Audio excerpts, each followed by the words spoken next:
नमस्कार दोस्तों सीक्रेट ज्ञान टीवी यूट्यूब चैनल आपका हार्दिक स्वागत एवं अभिनंदन करता है। आज के इस वीडियो में उत्तर प्रदेश के मऊ जनपद से जुड़ी तमाम महत्वपूर्ण जानकारियों के साथ साथ मऊ जनपद के समृद्धशाली और गौरवशाली इतिहास से आप लोगों को रूबरू कराने वाला हूं।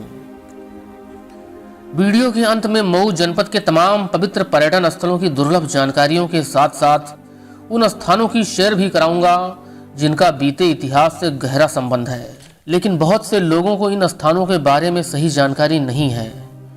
तो दोस्तों, आशा करता हूं कि आप हमारे साथ इस सफर में अंतिम पड़ाव तक बने रहेंगे। मऊ जनपद उत्तर प्रदेश के पूर्वी भाग में स्थित है। जैसा कि आप सभी जानते हैं कि पूर्वी और मध्य उत्तर प्रदेश के लगभग सभी जिले आर्थिक दृष्टिकोण से काफी पिछड़े हुए हैं, लेकिन मऊ जिला उत्तर प्रदेश के पूर्वी जिलों में स्थित एक विकसित जिला है। इसका कारण है यहाँ की बुनाई कला। मऊ और बुनाई कला एक दूसरे के पर्याय बन चुके हैं। मऊ आज सफलता और उन्नति के जिस पायदान पर खड़ा है, उसका मुख्य आधार बुनकर और उनकी बुनाई की उत्कृष्ट कला है। साड़ियों की बुनाई यहाँ के नागरिकों की पहचान बन चुकी है। पूर्वी उत्तर प्रदेश में हथकरघा से कपड़े बुनने की शुरुआत मऊ जनपद से ही हुई थी और धीरे धीरे अन्य शहरों में फैल गई। मऊ की बनाई गई साड़ियों को भारत के बड़े बड़े शहरों के अलावा विदेशों में भी काफी पसंद किया जाता है। यहाँ बनाई गई साड़ियों पर आकर्षक एवं कलात्मक कढ़ाई देखकर आप मंत्रमुग्ध हो जाएंगे। इस कला के कारण ही मऊ जनपद में बेरोजगारी काफी हद तक कम है और लोग खुशहाल भी हैं। आपको बता दूं कि यहाँ बुनाई कला अपने चरमोत्कर्ष पर मुगल सम्राट जहांगीर के शासनकाल में पहुंची थी। 1957 में भारत के प्रथम प्रधानमंत्री पंडित जवाहरलाल नेहरू यहाँ की कला एवं वस्त्र उद्योग की प्रशंसा करते हुए मऊ को भारत का मैनचेस्टर कहा था। जनपद की अर्थव्यवस्था कृषि के साथ साथ वस्त्र उद्योग पर भी आधारित है। 1713 वर्ग किलोमीटर के क्षेत्रफल में फैले मऊ जिले की कुल जनसंख्या 22 लाख से ज्यादा 2011 की जनगणना में सर्वे की गई थी, जिसमें 11 लाख से ज्यादा पुरुष तथा 10 लाख से ज्यादा महिलाओं की जनसंख्या थी। जिले में प्रति 1000 पुरुषों की संख्या पर 799 महिलाओं की संख्या है, जो एक चिंता का विषय भी है, क्योंकि प्रति 1000 पुरुषों की तुलना में महिलाओं की संख्या लगभग 200 कम है। मऊ जनपद में लोकसभा की 1 सीट घोसी है तथा विधानसभा की 4 सीटें घोसी, मधुबन, मऊ सदर तथा मोहम्मदाबाद गोहना है। जनपद में 4 तहसीलें घोसी, मधुबन, मऊ नाथभंजन तथा मोहम्मदाबाद गोहना हैं, जो 9 ब्लॉकों के अंतर्गत बटे हुए हैं। मऊ जनपद का मुख्यालय मऊ नाथभंजन शहर में स्थित है, जबकि यह जनपद आजमगढ़ मंडल के अंतर्गत आता है। मऊ जनपद का सृजन 19 नवंबर 1988 को आजमगढ़ जनपद के 8 विकास खंडों एवं बलिया जनपद के 1 विकास खंड को मिलाकर किया गया था। मऊ जनपद के उत्तर में घाघरा नदी, पूर्व में बलिया जनपद, दक्षिण में गाजीपुर जनपद एवं पश्चिमी सीमा पर आजमगढ़ जनपद की सीमाएं स्थित हैं। तमसा नदी के किनारे बसा मऊ जनपद उत्तर प्रदेश की राजधानी लखनऊ से 286 किलोमीटर तथा आजमगढ़ से 58 किलोमीटर की दूरी पर स्थित है। मऊ जनपद में तमसा नदी के अलावा घाघरा नदी भी प्रवाहित हो रही है। इन 2 बड़ी नदियों के अलावा भी जनपद में कई अन्य छोटी छोटी नदियां हैं। बरसात के दिनों में नेपाल से अतिरिक्त पानी छोड़े जाने के कारण घाघरा नदी के आसपास स्थित गांव बाढ़ व कटाव के चपेट में आ जाते हैं। उत्तर प्रदेश के 75 जिलों में से एक मऊ जिला अपने शानदार इतिहास और पौराणिक मान्यताओं के कारण सबसे खास माना जाता है। जनपद में कई जगहों पर रामायण और महाभारत काल से संबंधित पुरातात्विक अवशेष अक्सर मिलते रहते हैं। हालांकि इस दिशा में कोई वैज्ञानिक शोध एवं उत्खनन के प्रयास अभी तक नहीं किए गए हैं, लेकिन भौगोलिक एवं ऐतिहासिक साक्ष्यों के आधार पर इसकी पुष्टि होती है। कहा जाता है कि त्रेता युग में यह क्षेत्र ऋषियों और साधु संतों की तपोस्थली रही थी। यहीं तमसा नदी के किनारे महर्षि वाल्मीकि जी का आश्रम हुआ करता था। भगवान राम, लक्ष्मण एवं माता सीता जी 14 वर्षों के वनवास की यात्रा शुरू करने के बाद पहली रात यहीं तमसा नदी के किनारे व्यतीत की थी, जिसका वर्णन हमारे धर्म ग्रंथों में साफ देखने को मिलता है। बालक वृद्ध बिहाई ग्रह लगे लोग सब साथ, तमसा तीर निवास किए प्रथम दिवस रघुनाथ। मऊ जनपद का इतिहास हजारों वर्षों से ज्यादा पुराना है। शुरुआती दौर में यह पूरा इलाका एक घना जंगल था। यहाँ नट जाति के आदिवासी लोग निवास करते थे। इस समूचे इलाके पर इन्हीं नटों का शासन हुआ करता था। तमसा नदी के किनारे बसे इस क्षेत्र पर सन 1028 के आसपास मलिक ताहिर नामक एक वीर योद्धा ने आक्रमण किया था। 11वीं शताब्दी के शुरुआत में महमूद गजनबी ने अपने भांजे सैयद सालार मसूद गाजी को पूर्वी भारत विजय अभियान पर भेजा था। सैयद गाजी बाराबंकी के सतरिख नामक स्थान को जीतकर उसे मुख्यालय बना लिया था। यहीं से सैयद सालार ने अपने सबसे वीर योद्धा सेनापति मलिक ताहिर को आजमगढ़ और उसके आसपास के क्षेत्रों को फतेह करने की जिम्मेदारी सौंपी थी। मलिक ताहिर का मुकाबला वहां रहने वाले नटों से हुआ। एक भयानक युद्ध हुआ। नट सेना के मुखिया सहित सारे लोग मारे गए।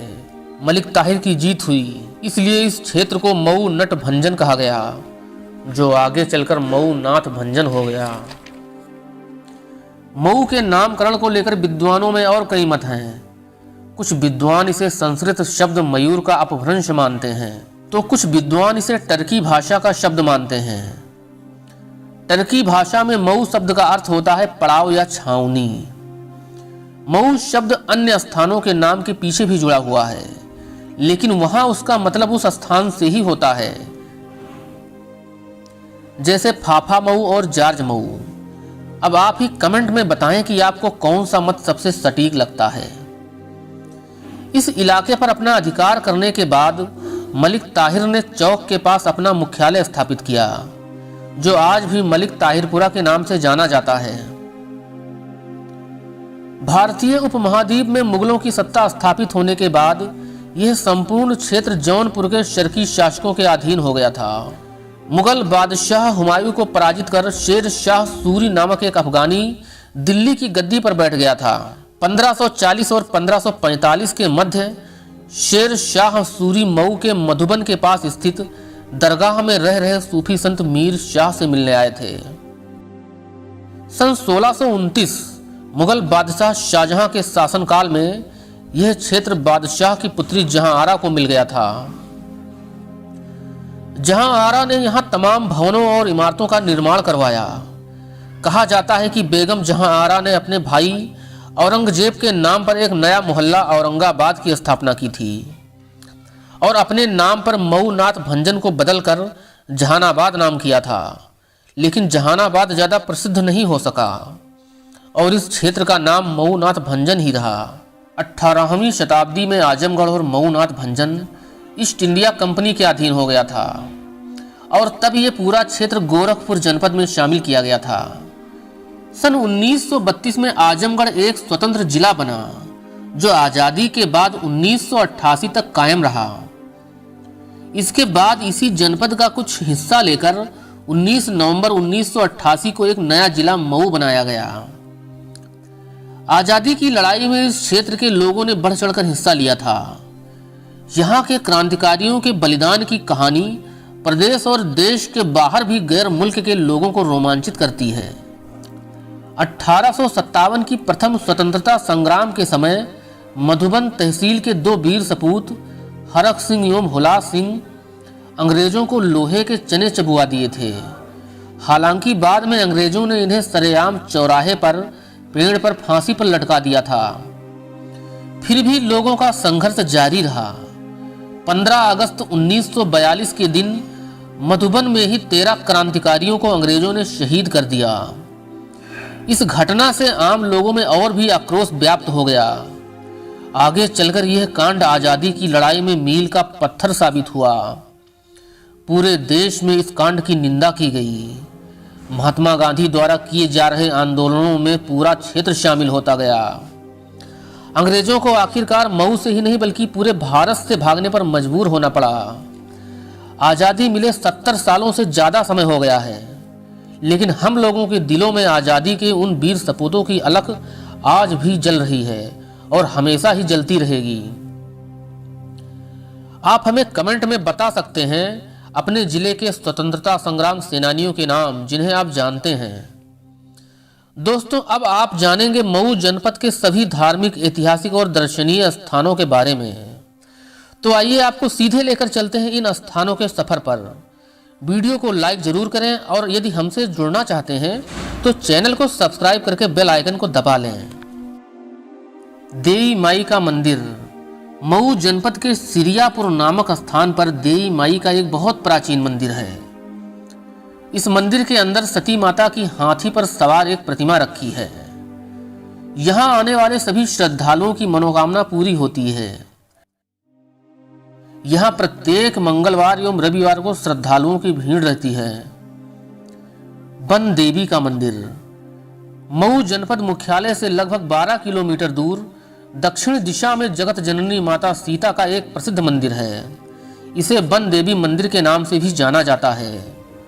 इस मंदिर के चारों तरफ हरे भरे पेड़ पौधे मंदिर की सुंदरता में चार चांद लगा देते हैं। बन देवी मंदिर अपनी प्राकृतिक गरिमा के साथ साथ पौराणिक एवं सांस्कृतिक मूल्यों का प्रेरणा स्रोत भी है। लव और कुश का जन्म यही स्थान माना जाता है। यह स्थान महर्षि वाल्मीकि और माता सीता के त्याग और तपस्या से जुड़ा हुआ है। इस मंदिर परिसर में आने से ही मन को शांति मिल जाती है। ऐसा माना जाता है कि यहाँ मानसिक एवं शारीरिक रोगों से मुक्ति मिल जाती है। यहाँ एक छोटा सा चिड़ियाघर भी बनाया गया है जो लोगों को अपनी ओर आकर्षित करता है। यदि आप बन देवी मंदिर का दर्शन करने आते हो तो ये पल आपके जीवन का सबसे शानदार पल हो सकता है। दोहरी घाट। सरयू नदी के पावन तट पर स्थित दोहरी घाट एक बहुत ही प्राचीन कस्बा है। ऐसा माना जाता है कि यहाँ भगवान राम ने भगवान परशुराम जी से शिष्टाचार भेंट की थी। इसलिए दो हरियों के मिलन के कारण इस स्थान को दोहरी घाट कहा गया है।